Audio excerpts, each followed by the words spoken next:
Hello everyone, my name is Aditi. Welcome to Aditi biology classes. आज हम पढ़ेंगे सीड के बारे में। सीड जो है वो फाइनल प्रोडक्ट है सेक्सुअल प्रोडक्शन का। इस चैप्टर में इससे पहले जो हम डिस्कस कर रहे थे कि कैसे पोलन ग्रेन की फॉर्मेशन है, फिर ओव्यूल में एग की डेवलपमेंट है, ओव्यूल की लोकेशन कैसे होती है, उन सब का लास्ट में जो प्रोडक्ट है वो क्या बनेगा, सीड। इससे पहले हमने डिस्कस किया था एम्ब्रियो फॉर्मेशन के बारे में, कोटलीडन के बारे में, एंडोस्पर्म फॉर्मेशन के बारे में।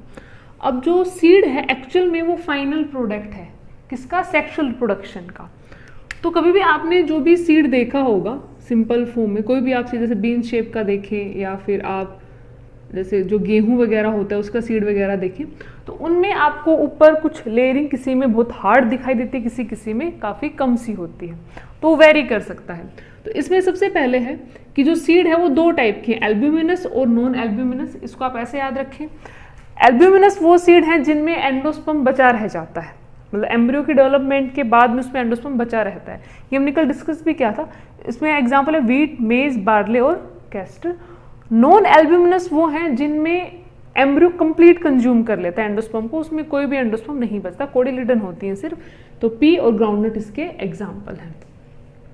नेक्स्ट है जो सीड होता है उसके ऊपर आपने जैसे कभी भी कोई भी फ्रूट वगैरह जैसे हम ईट, जैसे मान लो मैंगो वगैरह है या कोई भी आप फ्रूट लेते हैं तो आप उसका ओवरी वाला पोर्शन खाते हैं। जैसे आप इसको ऐसे समझें कि हम सिंपल अगर डायग्राम के थ्रू समझना चाहें तो फ्लावर के जब हम पार्ट बनाते हैं तो जैसे स्टिग्मा है, फिर स्टाइल है, ओवरी और थैलामस और यहाँ पे एंथर, पोलिनेशन हुआ और यहाँ पे हम बनाते हैं ओव्यूल और ओव्यूल के अंदर हम बनाते हैं एम्ब्रियो सैक और उसके अंदर फिर इंटेगुमेंट की लेयर होती है, ऐसे बनाते हैं। अगर हम सिर्फ इस पोर्शन को देखें, पोलिनेशन भी हो चुका है, फर्टिलाइजेशन भी हो चुका है, ट्रिपल फ्यूजन भी हो चुका है, डबल फर्टिलाइजेशन सब कुछ कंप्लीट हो चुका, तो हमारे पास अगर हम एम्ब्रियो सैक के स्ट्रक्चर को देखें तो उसके ऊपर इंटेगुमेंट की लेयर प्रेजेंट होती है और ये एम्ब्रियो जो है, जो ओव्यूल जो है वो ओवरी के अंदर प्रेजेंट है। तो जो ओवरी की वॉल होती है वो फ्रूट में चेंज होती है, जो मेनली एडिबल पार्ट होता है। और जो आपके एम्ब्रियो सैक की बाहर की कवरिंग है, जो इंटेगुमेंट की लेयर है, वो सीड के बाहर की कोट बनाती है। जैसे सीड में सबसे बाहर टेस्टा फिर टैगमन, ये कोट प्रेजेंट होती है। तो उस कोटिंग का काम कौन करता है, इंटेगुमेंट की लेयर। और जो हम फ्लैशी पार्ट ईट करते हैं किसी भी फ्रूट का, वो मेनली किससे बना होता है, ओवरी से। तो फ्रूट भी दो टाइप के हैं, जैसे ट्रू फ्रूट और फॉल्स फ्रूट। ट्रू फ्रूट जिनमें आपका सिंपल ओवरी की वॉल से क्या बनता है, एडिबल पार्ट बनता है। फॉल्स फ्रूट वो है कि जिसमें जो थैलेमस होता है वो एनलार्ज होके जो भी आपका सीड है उसको कवर कर लेता है। जैसे एप्पल है, स्ट्रॉबेरी है, कैश्यू है, इन सब में जो फ्रूट बना होता है वो किसका बना होता है, थैलेमस का बना होता है, इसलिए इसको फॉल्स फ्रूट बोला जाता है। फॉल्स का मतलब ये नहीं कि फ्रूट नहीं होता, फ्रूट होता है लेकिन ये ओवरी के वॉल से नहीं बना, इसलिए इसको क्या बोला जाता है, फॉल्स बोला जाता है। ट्रू फ्रूट में जैसे आपके मैंगो, बाकी जो भी आपके फ्रूट हैं, गवा वगैरह सब किस में आते हैं, ट्रू फ्रूट में आते हैं। एक इसमें जो पॉइंट है डोरमेंसी।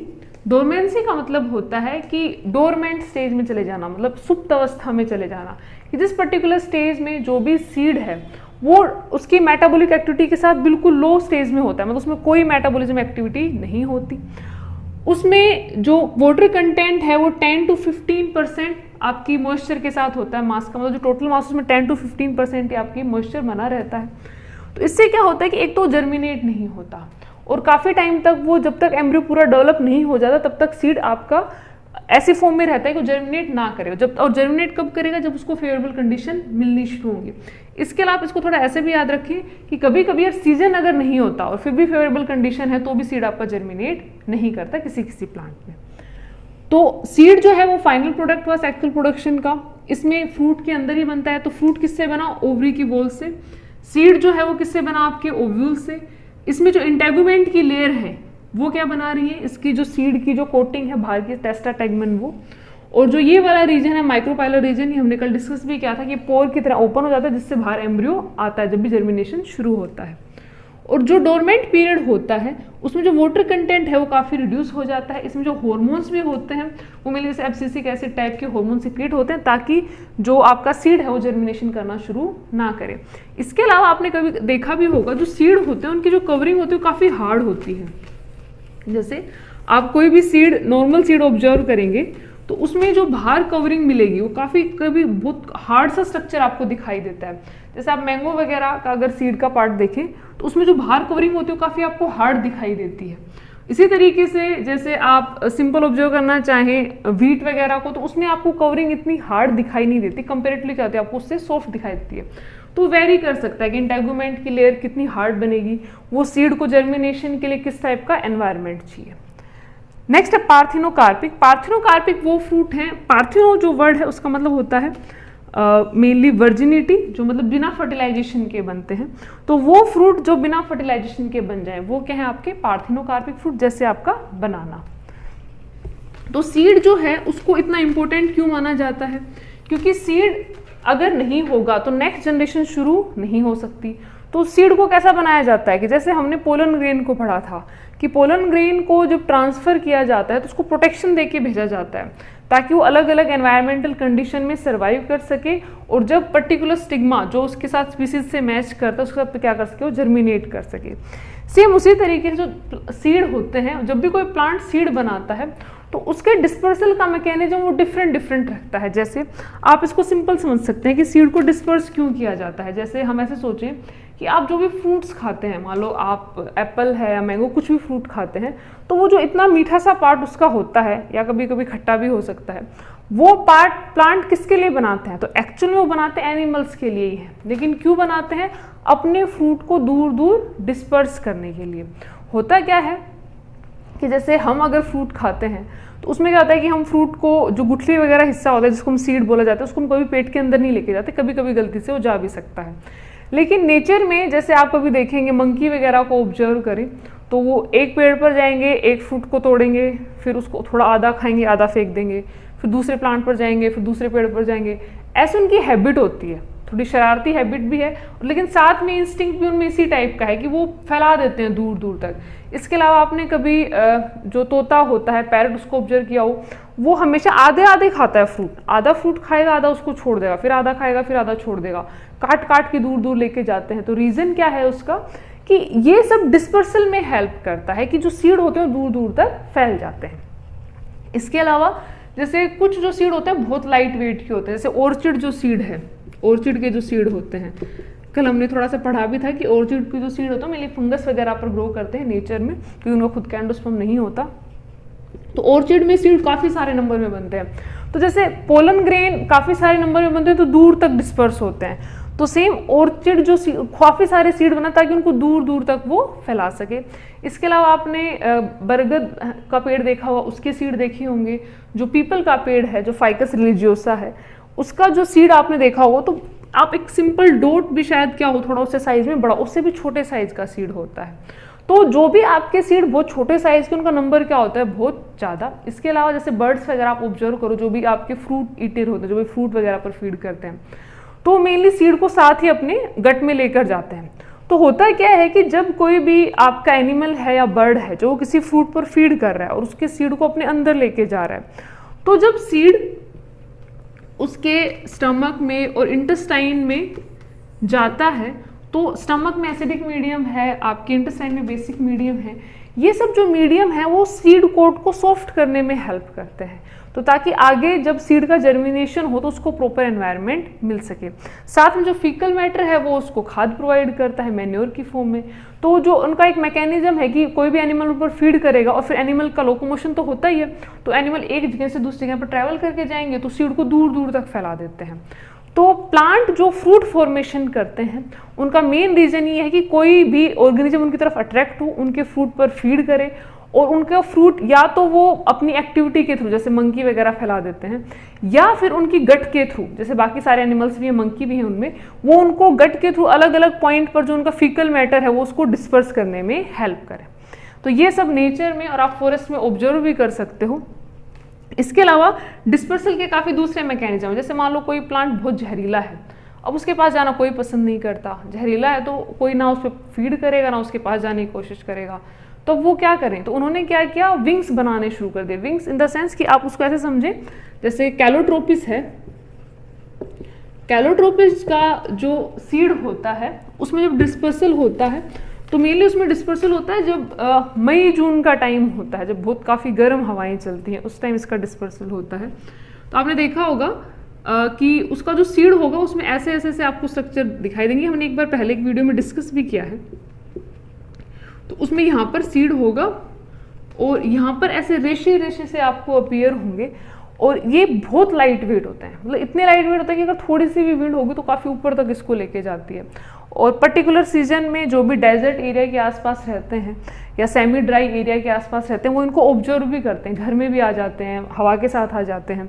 तो इनमें क्या है, कैलोट्रोपिस कैसा है आपका, लेटेक्स सिक्रीट करता है, केमिकली क्या है, टॉक्सिक है, तो उसके ऊपर कोई फीड नहीं करेगा। तो उसके सीड के डिस्पर्स का मैकेनिज्म क्या है कि जैसे क्या करेगा, वो ऐसे खुल जाएगा, ओपन होगा, धीरे धीरे ओपन होता है उसका जो बर्ड लाइक स्ट्रक्चर होता है, फ्रूट जो होता है, और उसमें जैसे जैसे हवा चलती रहती है मैच्योर होकर वो बाहर निकलते रहते हैं। तो एक साथ वो हजारों के नंबर में रिलीज होते हैं। इतने सारे रिलीज क्यों करता है, ताकि उनमें से कोई एक विंड के साथ जब जाए तो ऐसे एरिया में जाके सेटल हो जाए जहाँ पर उसको प्रॉपर वाटर मिल सके, क्योंकि डेजर्ट का प्लांट है। इसके अलावा एक हमने जब पोलन ग्रेन के डिस्पर्सल का पढ़ा था तो एक डायनामाइट ट्री के बारे में डिस्कस किया था कि एक ट्री होता है, उसका जो फ्रूट होता है उसमें जो डिस्पर्सल है कि वो फट जाता है, मतलब उनमें जैसे आप कहते हैं ना बोम वगैरह फट जाते हैं, उस तरीके से उसमें आवाज़ होती है, क्योंकि वो काफ़ी कटीला होता है, मतलब उस पर काफ़ी सारे स्पाइंस होते हैं और जहरीला भी होता है, तो उस पर भी कोई एनिमल नहीं जाता। तो उसने अपना डिस्पर्सल का मैकेनिज्म कैसे बनाया कि एकदम से फट जाते हैं और काफ़ी दूर तक उनके जो सीड होते हैं क्या हो जाते हैं, डिस्पर्स हो जाते हैं। तो हर आपके प्लांट के डिस्पर्सल के मैकेनिज्म काफ़ी डिफरेंट हैं। तो आप अगर अपने आसपास थोड़ा भी ऑब्जर्व करेंगे तो आपको काफ़ी सारे सीड के डिस्पर्सल का तरीका पता चल जाएगा। इसके अलावा चींटियाँ जो होती हैं, चींटियाँ कभी आपने देखा होगा कि खलियान वगैरह से जब अनाज वगैरह लाया जाता है घर में, तो कहीं पर भी डाला जाता है तो वहाँ पे छोटी छोटी चींटियाँ इकट्ठा होना शुरू होती हैं। वो अपनी अपनी पूरी ट्रेन सी बना लेती हैं, ऐसे लाइन में जाएंगी, एक अनाज का टुकड़ा उठाएंगी, आपका अनाज सॉरी जो अनाज है उसको उठाएंगी और फिर उसको लेके जाना शुरू करेंगी, फिर दूसरी आएंगी, ऐसे पूरी लाइन में जाती है। फिर उनके अपने घर बने होते हैं उनमें जाके उसको इकट्ठा करना शुरू कर देती है। तो हमें ऐसा लगता है कि वो इतना सारा अनाज जो स्टोर करती हैं वो अपने खाने के लिए स्टोर करती हैं, बिल्कुल सही बात है। लेकिन एक्चुअल में क्या होता है कि उनके जो बिल होते हैं, उनके जो घर होते हैं ज़मीन के अंदर होते हैं, उनमें एक तो मिट्टी काफ़ी सॉफ्ट होती है, दूसरा उसमें मैन्योर वगैरह भी बनता रहता है थोड़ी थोड़ी अमाउंट में। वहाँ पर वो क्या करते हैं, उसको डिस्पर्सल का एक ना सेफ करना किसी सीड को पर्टिकुलर सीजन के लिए। अब चींटियाँ जहाँ पर भी उसको लेके जाएंगे, चींटियों का हाउस क्या रहेगा, काफ़ी सेफ रहेगा, तो उसमें से सारा तो फीड नहीं कर पाती। तो उसकी वजह से क्या होता है कि जिस भी एरिया में वो जाएंगे, मतलब मान लो उनका काफ़ी दूर तक है, तो आसपास के एरिया में उन सीड को छोड़ते ही चली जाती हैं, सारे सीड नहीं लेके जा पाती कभी कभी। और इसके अलावा जहाँ पर वो लेके जाती हैं तो एक पर्टिकुलर टाइम तक, जब तक फेवरेबल कंडीशन है तहाँ तक उसको मेंटेन रखेंगी। फिर मान लो बारिश काफ़ी अच्छी हुई, उनका जो भी घर है उसमें पानी भरना शुरू हो गया, तो सीड वहाँ पर जर्मिनेट होना शुरू हो जाएंगे। इसे आप ऐसे समझें कि जैसे मान लो जब ह्यूमन को हम नहीं मानते कि ह्यूमन ने क्रॉप को यूज़ करना शुरू किया, तो उस टाइम जो भी सीड थे, जो भी आपकी ग्रासेस की फैमिली है, जो आपके फोडर प्रोवाइड करते हैं, जो भी सीरियल हैं, तो उनका डिस्पर्सल कैसे होता होगा, ऐसे ही होता होगा। क्योंकि जो सीरियल क्रॉप है अगर उस पर चिड़िया वगैरह या कोई भी बर्ड्स फीड करेंगे तो वो तो उसको कम्प्लीटली डाइजेस्ट ही कर लेते हैं, तो बॉडी से एज सच कभी कभी बाहर नहीं भी आते।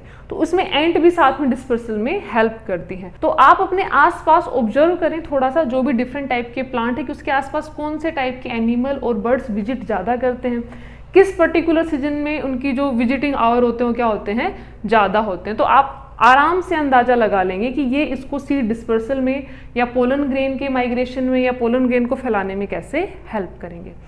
तो आज हमने डिस्कस किया मेनली सीड के बारे में, साथ में सीड की जो टाइप है एल्ब्यूमिनस और नॉन एल्ब्यूमिनस फॉर्म, और एक जो आपके इंटेगुमेंट की लेयर है वो टेस्टा टेगमेंट बनाती हैं, डोरमेंसी स्टेज में उसको प्रोटेक्ट करने में हेल्प करती हैं। फ्रूट हैं, फॉल्स फ्रूट हैं और ट्रू फ्रूट हैं। फॉल्स फ्रूट वो हैं जिसमें थैलामस बनाता है आपका एडिबल पार्ट, पार्थिनोकार्प जिसमें बिना फर्टिलाइजेशन के फ्रूट बनना शुरू, जैसे बनाना वगैरह में पाया जाता है। आजकल काफ़ी और भी ऐसी वैरायटी डेवलप करने की कोशिश की जाती है जीन एक्टिवेशन के साथ, ताकि आपको ज़्यादा सीड उसमें निकालने की जरूरत ना पड़े। और साथ में हमने पढ़ा डिस्पर्सल ऑफ सीड। नेक्स्ट अब हम डिस्कस करेंगे एपोमिक्सिस के बारे में। अब हम डिस्कस करेंगे सीड वायबिलिटी और एपोमिक्सिस के बारे में। एपोमिक्सिस से पहले थोड़ा सा सीड वायबिलिटी के बारे में पढ़ लेते हैं।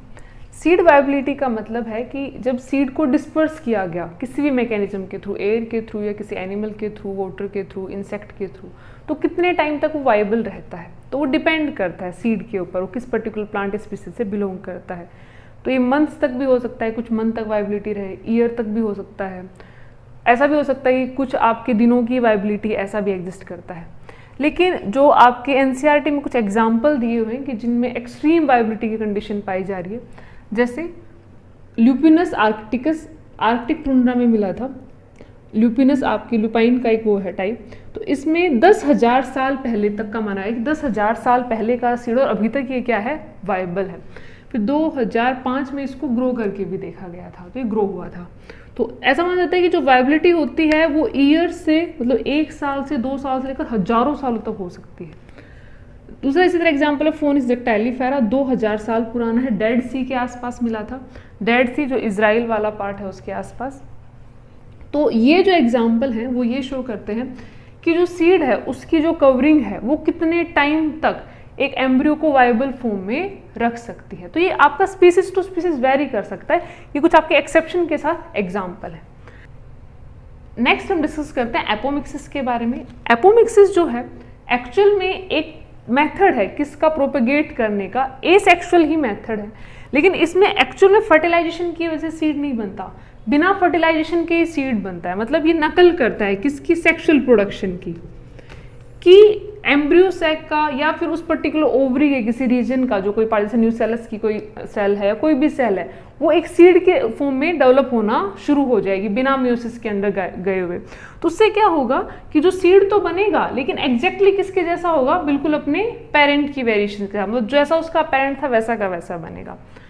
पोली एम्ब्रियोनी क्या है, पोली एम्ब्रियोनी को आप समझ सकते हो कि जैसे ट्विन्स होते हैं ह्यूमंस में, तो ह्यूमन में जो बिल्कुल ट्विन होते हैं, ट्विन बिल्कुल एक जैसे जो दिखाई देते हैं, कैसे बनते हैं कि जो भी जायगोट बना, जायगोट से आगे जाके उसमें डिवीजन हुआ, तो जो भी आपकी पर्टिकुलर स्टेज पे ये दो जो सेल हैं वो आपस में मोरूला गैस्ट्रोसिस पे क्या हो जाए, सेपरेट हो जाएं, तो दो क्या बन जाएंगे, आपके फीटस डेवलप होंगे, एग्जैक्टली एक जैसे होंगे, सेम होंगे। इसी तरीके से प्लांट में पोली एम्ब्रियोनी को आप समझ सकते हो कि फर्टिलाइजेशन के बाद आपके एग के अलावा कोई और पार्ट भी क्या बनाना शुरू कर दे, सीड बनाना शुरू कर दे, उसको बोला जाता है पोली एम्ब्रियोनी। तो एपोमिक्सिस एक्चुअल में क्या है, एसेक्सुअल टाइप, पोली एम्ब्रियोनी क्या है, सेक्सुअल टाइप। इसमें कोई फर्टिलाइजेशन नहीं होता, इसमें फर्टिलाइजेशन होता है, लेकिन या तो जब जायगोट बना और एम्ब्रियो के फॉर्म में वो चेंज हो रहा तो उसमें कोई ब्रेकेज हो गया, तो उसकी वजह से क्या बन गए, एग्जैक्टली दो एक जैसे एम्ब्रियो बन गए, तो अलग अलग उसमें सीड बनने शुरू हो जाएंगे। या फिर जो भी एम्ब्रियो सैक की सेल थी वो क्या किसमें चेंज होना शुरू होगी, दूसरे टाइप की सेल में, जो भी आपकी डिप्लॉयड फॉर्म में होनी चाहिए, लेकिन साथ में जैसे आपकी न्यूसेलस वाली सेल कुछ हो सकती हैं, तो न्यूसेलस की जो सेल है वो किसमें चेंज होना शुरू हो गई, आपके एम्ब्रियो में चेंज होना शुरू हो गई, जो आके जाके क्या बना देगा, सीड बना देगा। तो एपोमिक्सिस कंप्लीटली एसेक्सुअल मेथड है, पोली एम्ब्रियोनी में सेक्सुअल मेथड है, लेकिन जो सीड बना, जो एक्चुअल में एग के फर्टिलाइजेशन के साथ बना, उसके अलावा कोई दूसरा पार्ट सीड बनाना शुरू कर देता है। तो फ्रेगमेंटेशन से भी हो सकता है कि जो भी एम्ब्रियो बना उसमें फ्रेगमेंटेशन हो जाए, न्यूसेलस का कोई पार्ट उसमें डिराइव होना शुरू हो जाए। तो ये सिट्रस वगैरह में पाया जाता है। तो जो एपोमिक्सिस है इसको हम कैसे यूटिलाइज कर सकते हैं, इसमें लाइन लिखा है बून फॉर फार्मर, कि फार्मर्स के लिए वरदान कैसे हो सकता है। जैसे इसको आप ऐसे समझें कि हाइब्रिड जो होते हैं, जैसे आपने देखा भी होगा कोई भी जब आपकी फार्मिंग वगैरह की जाती है तो जो फार्मर्स हैं या जो भी अपनी खेती वगैरह में अलग अलग टाइप की क्रॉप प्रोडक्शन करते हैं वो मार्केट से कुछ ना कुछ सीड लेकर आते हैं जिन पे अलग अलग वैरायटी का नाम लिखा होता है, और वो सीड थोड़े महंगे भी होते हैं क्योंकि वो काफ़ी सारे बड़े प्रोसीजर के साथ बनाए हुए होते हैं।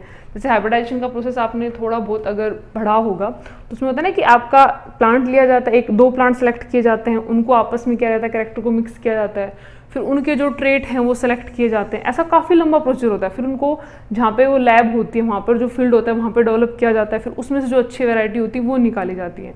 तो काफ़ी टाइम कंज्यूमिंग और मनी कंज्यूमिंग प्रोसेस है। तो जो हाइब्रिड सीड बनते हैं वो भी थोड़े से कैसे होते हैं, महंगे होते हैं। अब हाइब्रिड के साथ प्रॉब्लम क्या है कि आप जो भी हाइब्रिड वैरायटी बनाओगे उसमें पोलिनेशन के थ्रू फ्रूट बनेगा, पोलिनेशन के थ्रू सीड बनेगा।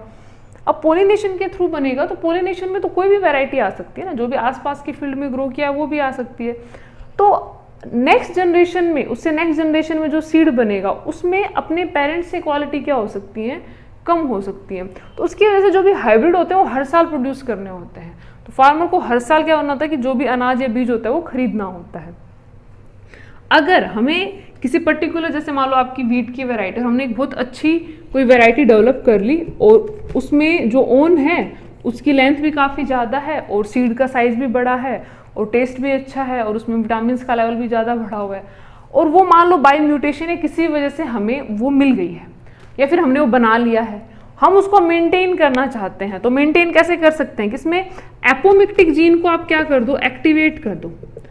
एपोमिक्टिक जीन अगर एक्टिवेट रहेंगे तो इसको फर्टिलाइजेशन की रिक्वायरमेंट ही नहीं है, ये डिट्टो सीड बनाएगा। अब सीड बनेंगे तो खूब सारे बनेंगे, तो कैसा होगा, उसको दूर दूर तक वाइबिलिटी के साथ स्प्रेड भी कर सकते हो और काफ़ी सारे सीड आपको ऑब्टेन होंगे तो उसको आप यूज़ भी कर सकते हो।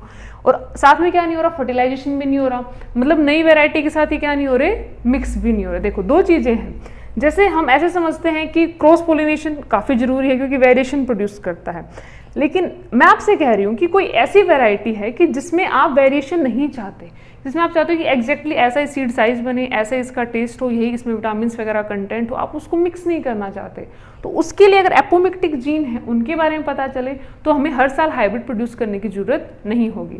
जैसे अगर मान लो आपके पास ऐसे मस्टर्ड की वैरायटी है जिसमें अच्छा ऑयल प्रोडक्शन होता है, उसमें भी एपोमिक्टिक जीन का पता चल जाए तो काफ़ी फायदेमंद होता है। तो एपोमिक्सिस पॉलीएम्ब्रियोनी में डिफरेंस हमेशा याद रखें कि ये सेक्सुअल टाइप का मेथड है, ये एसेक्सुअल मेथड है। इसमें जो एग बनता है, एग से जो सीड बनेगा या एम्ब्रियो बनेगा, उसके अलावा न्यूसेलस वगैरह की सेल से क्या बन सकता है, सीड बन सकता है। जैसे कैसे कि मान लो पॉलीएम्ब्रियोनी में क्या है कि ये आपका सेंट्रल सेल है, ये एग है, ये सिनर्जिड है और यहाँ पे इंटेगुमेंट की लेयर है, तो यहाँ से कोई सेल माइग्रेट करके कहाँ पर आ गई है, यहाँ पर, या फिर जो एग है वो फर्टिलाइजेशन के बाद उसमें जो जाइगोट बना उसमें डिवीजन इस तरीके से बन गया कि वो 2 सेल में चेंज हो गया, तो इसमें सेक्सुअल प्रोडक्शन भी इन्वॉल्व होती है। तो इसको आप हमेशा याद रखें, एग्जाम में इस टाइप से क्वेश्चन इसमें आ सकता है। तो इसमें वेरिएशन होंगी पॉलीएम्ब्रियोनी में, और एपोमिक्सिस में एग्जैक्ट वो अपने पेरेंट जैसा होगा लेकिन उसमें सीड बनेंगे। जैसे हमने शुरू में वेजिटेटिव प्रोपगेशन वगैरह पढ़ा था कि हम स्टेम से या रूट से या लीफ बड से प्रोपगेट करते हैं, लेकिन उसमें कोई सीड नहीं बनता, इसमें एक्चुअल में क्या बनता है, सीड बनता है। इसीलिए बोला जाता है कि आप जिस भी पर्टिकुलर एरिया में क्रॉप उगाते हैं या फील्ड को यूज़ करते हैं, तो वहाँ पे अगर सबके पास अच्छी वैरायटी होगी तो आपकी फसल भी क्या होगी, अच्छी होगी। जैसे आप इसको एक सिंपल स्टोरी से समझे, कोई एक पर्टिकुलर पर्सन था, उससे पूछा गया कि तुम जब भी सीड लेकर आते हो तो अपने आसपास जो तुम्हारे पड़ोसी हैं उनके लिए भी सीड लेके आते हो या उनको भी हमेशा बताते हो, तो इससे तो तुम्हारा नुकसान हो जाएगा क्योंकि तुम्हारे तो क्या होंगे, उनकी भी फसल काफ़ी अच्छी हो जाएगी। तो ऐसा सोचना चाहिए कि तुम्हारी फसल अच्छी हो। तो बोले कि अगर ऐसा होगा कि मैं तो सीड काफ़ी अच्छे लेके आऊँ और जो मेरे साथ जो जिनका भी फील्ड है या जो क्रॉपलैंड है उनके पास सीड की वैरायटी अच्छी ना हो, तो जो हनी भी घूम रही हैं उनको तो नहीं पता ना कि ये पर्टिकुलर उस पर्सन का क्रॉपलैंड है, ये पर्टिकुलर उस पर्सन का क्रॉपलैंड, उसमें नहीं जाना। तो अगर सभी के पास सीड की वैरायटी अच्छी होगी तो सभी की क्रॉप प्रोडक्शन क्या होगी, अच्छी होगी। इसलिए बोला जाता है कि पर्सन को थोड़ा सा सेल्फलेस होके अगर वो हेल्प कर सके तो आसपास के लोगों की भी हेल्प करनी चाहिए जिनको इन चीज़ों के बारे में जानकारी ना हो। तो अगर किसी को हाइब्रिड सीड की वैरायटी का पता है और उसके पड़ोस में जो फार्मर उसको नहीं पता तो उसे उसको जरूर बताना चाहिए। एक्चुअल में उसका उसमें फ़ायदा भी है क्योंकि अगर उसके प्लांट के बीच में क्रॉस पोलिनेशन हो तो दोनों की वैरायटी क्या होंगी, अच्छी प्रोड्यूस होंगी। तो आज हमने डिस्कस किया सीड के बारे में, सीड डोरमेंसी के बारे में, सीड डिस्पर्स कैसे होते हैं, सीड की वाइबिलिटी कितने सालों तक हो सकती है, ये एग्जाम्पल आप याद कर लें। एपोमिक्सिस और पॉलीएम्ब्रियोनी क्या है, पॉलीएम्ब्रियोनी में आप और सिंपल एग्जाम्पल समझना चाहो तो आर्मीडिलो से समझ सकते हो। आर्मीडिलो जो होता है उसमें हमेशा ट्विंस प्रोड्यूस होते हैं लगभग, एक होता है स्ट्रिप्टेड आर्मीडिलो होता है स्पीसीज है उसकी, तो उसमें क्या होता है कि जो भी उसके एम्ब्रियो बनता है उसमें हमेशा क्या बन जाते हैं, जैसे फ्रेगमेंटेशन का लगा लो या वो अलग हो जाते हैं तो उससे 2 या 4 उसमें हमेशा ट्विंस पैदा होते हैं, तो उसका रीजन भी यही है। तो आप उसको थोड़ा रिलेट करके उससे समझ सकते हैं। एक आप अगर सीड जो डिस्पर्सल है उसमें एक अलग सा पॉइंट याद रखना चाहें तो जो मेडागास्कर आइलैंड है वहाँ पर लेम्यूर मेनली पाए जाते हैं और वो जो लेम्यूर होते हैं वही वहाँ पर उसी लैंड के जो सीड हैं या फ्रूट उनको डिस्पर्स करने में हेल्प करते हैं। लेकिन बाद में ये देखा गया कि वहाँ के जो प्लांट हैं कुछ दूसरे लैंड पर भी पाए जाते हैं, तो फिर साइंटिस्ट ने ये माना कि एक्चुअल में वो जो सीड थे, वो जो शार्क का मरमेड पर्स है, मतलब शार्क का जो एग जिसमें रहता है फर्टिलाइज्ड एग, हमने पढ़ा था ना जैसे टेडपोल वगैरह का होता है वैसे इनका भी मरमेड पर्स जिसको बोला जाता है, उसके साथ अटैच होकर दूसरे कॉन्टिनेंट पर क्या हुए थे, पहुंच गए थे। तो ये रेयर फिनोमिना भी नेचर में एग्जिस्ट करते हैं। तो अर्थ में जितने भी ऑर्गेनिज्म हैं सब आपस में इंटररिलेटेड है, सब एक दूसरे को हेल्प करते हैं आगे प्रोपेगेट करने में भी और सर्वाइव करने में भी। तो ये वीडियो आपको कैसा लगा मुझे कमेंट सेक्शन में जरूर बताएं। अगर वीडियो आपको अच्छा लगा तो उसको लाइक करें, शेयर करें, सब्सक्राइब करें। Thank you.